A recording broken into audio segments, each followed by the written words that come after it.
कहानी की शुरुआत होती है एक न्यूज एंकर से जो गंभीर स्वर में बोलता है, और अब एक ऐसी किताब जिसने देश के अंधविश्वास और सत्य के बीच नई बहस छेड़ दी है। हमारे साथ है इसके लेखक पैरानॉर्मल प्रोफेसर अग्निवेश चक्रवर्ती। प्रोफेसर, आपकी किताब काल त्रिघोरी का दावा है कि भूत प्रेत महज भ्रम है, इस पर आपका क्या कहना है? प्रोफेसर अग्निवेश कहते हैं, देखिए, मैं पहले नहीं मानता था, पर गहन रिसर्च से पता चला कि हाँ, ऐसा कुछ है। काल त्रिघोरी की शुरुआत अप्रैल में होती है, जब काल बैसाखी आती है। हजारों साल पहले बंगाल के तट पर 50 कबीले का मानना था कि वैसाख की काली शक्तियाँ काल बनकर बरसती है। न्यूज एंकर कहता है, और यह काल त्रिघोरी, क्या यह सच है? और यह है क्या? प्रोफेसर अग्निवेश बोलते हैं, यह वैसाख के 3 काल चैत्री अमावस्या, चैत्री पूर्णिमा और वैसाखी अमावस्या से मिलने से जन्म लेता है। यह समुद्र के बीचों बीच एक नर के टापू पर रहता है। इसे खुश करने के लिए काली बिल्ली की बलि दी जाती है। जब यह निकलता है तो बिजली की लाठी के सहारे चलता है और इसका सेवक होता है त्रिगुंडा, एक विशाल ईगल। यह अंधविश्वास नहीं बल्कि एक प्राचीन सत्य है। सीन शिफ्ट होता है हवेली पर। प्रोफेसर अग्निवेश के दफ्तर में रविराज डरा हुआ खड़ा है। रविराज हांफते हुए कहता है, प्रोफेसर, मैं बहुत परेशान हूँ। मेरी हवेली में अजीब हरकतें हो रही है। मैं किसी पर विश्वास नहीं करता था, पर अब। प्रोफेसर अग्निवेश कहते हैं, रविराज जी, मैं आपकी मदद नहीं कर सकता, यह सिर्फ आपके मन का वहम है। रविराज बोलते हैं, नहीं सर, यह आदित्य मेंशन है। प्रोफेसर अग्निवेश बोलते हैं, आदित्य मेंशन? क्या वही हवेली जो मेरे घर से 2 किलोमीटर दूर है, जिसके लाइटें उस रात ब्लिंक कर रही थी? रविराज, हाँ, और सबसे अजीब है तहखाना। जैसे ही कोई तहखाने के दरवाजे को छूता है, पूरी हवेली की लाइटें ब्लिंक करने लगती है। मैंने इलेक्ट्रिशियन बुलाया था, उसकी माँ मर गई। पर प्रोफेसर अग्निवेश शांत होते हुए, तहखाना, अंधेरा, क्या वहाँ कुर्सी अपने आप हिलती है? क्या छत पर किसी के चलने की आवाज आती है? रविराज, हाँ बिल्कुल। प्रोफेसर अग्निवेश, ठीक है, वहाँ ऐसा जाना ठीक नहीं होगा। हम कल शाम को 7 बजे पूरी तैयारी के साथ निकलेंगे। प्रोफेसर और रविराज तहखाने में है। प्रोफेसर ने मोमबत्तियों से एक रास्ता बनाया है और बीच में एक पुरानी गुड़िया रखी है। प्रोफेसर अग्निवेश फुसफुसाते हुए बोलते हैं, यह एक श्रापित गुड़िया है, इसे मत छूना। अगर इसे किसी ने छुआ तो अनर्थ हो जाएगा। मैं आत्मा को बुला रहा हूँ। तभी दरवाजा खुलता है और कमरे के मुख्य लाइट ऑन होती है। माधुरी अंदर आती है। माधुरी तेज और गुस्से आवाज में बोलती है, क्या हो रहा है यह सब रविराज? यह क्या ड्रामा है? रविराज, माधुरी प्लीज लाइट बंद करो, प्रोफेसर का काम करने दो। प्रोफेसर अग्निवेश, जोर से, लाइट बंद कीजिए, आप खतरा बढ़ा रही हैं। माधुरी बोलती है, प्रोफेसर की बात अनसुनी करके, यह सब मेरे पति को पागल बनाने का तरीका है। वह जानबूझकर आगे बढ़कर उस गुड़िया को छू लेती है।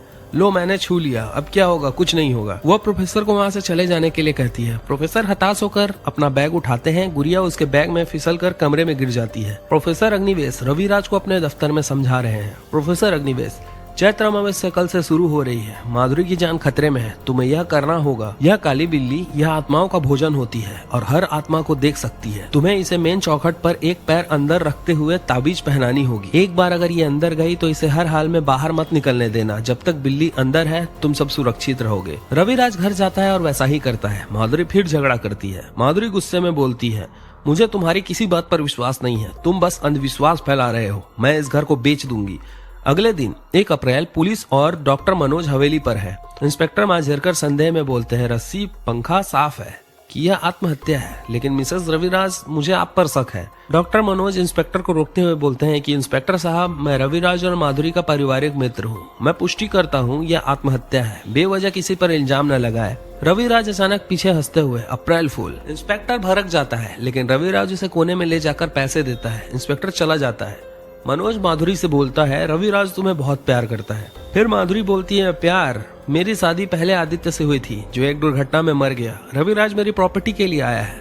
उसने मुझे कई बार मारने की कोशिश की है। मुझे नहीं लगता कि वह अच्छा है। तुम मेरी मदद करो मनोज। माधुरी और मनोज बात कर ही रहे होते हैं कि रविराज आता है। मनोज चला जाता है। रविराज कहता है, मैं प्रोफेसर से मिला था, उन्होंने कहा कि 3 लोगों की जान खतरे में है, हम दोनों और डॉक्टर। हमें वह गुड़िया ढूंढनी होगी। उसे लाल कपड़े में लपेटकर मंत्र जाप करते हुए उसके पास ले जाना होगा। इन सब के होते हुए 5 दिन बीत चुके थे। मनोज रविराज के घर आता है। रविराज बाहर गया हुआ है। मनोज माधुरी से बोलता है कि रविराज को हार्ट अटैक की समस्या है, यह उसकी ECG रिपोर्ट है। रविराज लौटता है और मनोज की गाड़ी देखकर दरवाजा बंद पाता है। वह अंदर जाता है। रविराज चीखते हुए, कमरा बंद करके कौन रिपोर्ट देता है? मनोज बोलता है, बिल्ली ने हम पर हमला कर दिया था, वाइपर से दरवाजा बंद हो गया। रविराज नहीं मानता, मनोज को जाने के लिए कहता है। रविराज माधुरी को डांटता है। रविराज कहता है तुम हमेशा मुझे नीचा दिखाती हो। तभी माधुरी को दिल का दौरा पड़ता है और बेहोश हो जाती है। अस्पताल में मनोज रविराज पर भड़कता है। मनोज बोलता है हार्ट अटैक की प्रॉब्लम माधुरी को नहीं तुम्हें है, तुम खुद का टेस्ट क्यों नहीं करा रहे हैं? अगर तुम मेरे घर के आसपास भी आए तो जान से मार दूंगा। 2 दिन बाद रविराज गायब है। मनोज फिर हवेली आता है। माधुरी नहाकर कपड़े बदल रही है। मनोज तेज आवाज में बोलता है रवि कहाँ है? तुम्हें मेरे साथ चलना होगा, तुम्हारी जान को खतरा है। तभी दरवाजा खुलता है। रविराज चाकू लेकर अंदर आता है। रविराज पागलों की तरह तुम सब मुझसे प्रॉपर्टी छीनना चाहते हो। वह माधुरी पर वार करता है और मनोज बीच में आता है। हाथापाई होती है और गलती से चाकू रविराज को लग जाती है। रविराज मर जाता है। माधुरी सदमे में बोलती है अब क्या होगा? मनोज शांत होते हुए बोलता है हम इसे दफन कर देंगे। हम पुलिस को बताएंगे कि वह मुंबई से बोर होने पर टिकट लेकर 2 दिन के लिए गायब हो गया है।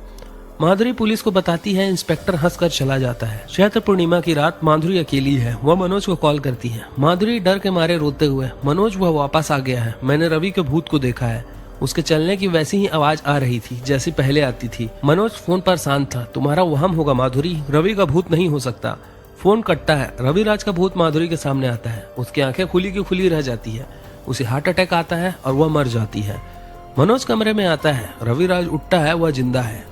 रविराज मुस्कुराते हुए काम हो गया, बिल्कुल प्लान के मुताबिक। मनोज रविराज को इंजेक्शन लगाते हुए कहता है कि यह तुम्हें सदमे से बचाने का इंजेक्शन है, तुम्हें अस्पताल में 4 दिनों तक रहना होगा, किसी को भी शक नहीं होना चाहिए। रविराज हंसते हुए कहता है माधुरी की प्रॉपर्टी अब हमारी है, मैंने आदित्य को भी मारा था।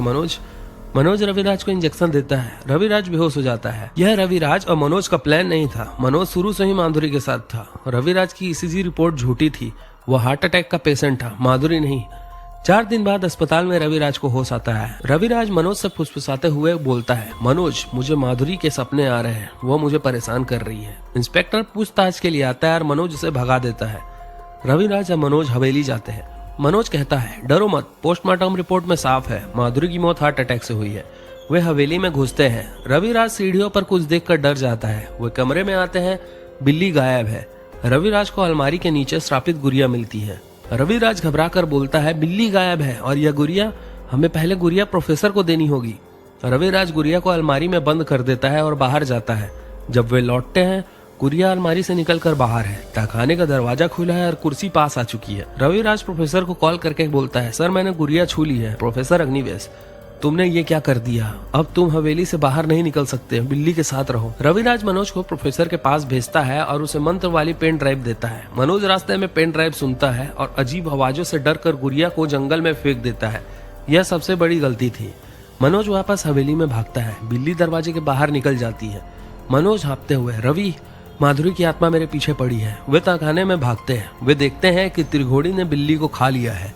मनोज शराब पीता है और गुड़िया को जलाने का फैसला करता है, जबकि वह उसे जंगल में फेंक चुका था। वह भ्रम में गुड़िया जलाने के लिए तहखाने में जाता है। कुछ देर बाद जमीन से डॉक्टर मनोज की लाश बाहर निकलती है। रविराज पागल होकर भागता है। उसे चारों तरफ माधुरी और मनोज की आत्माएं दिखती है।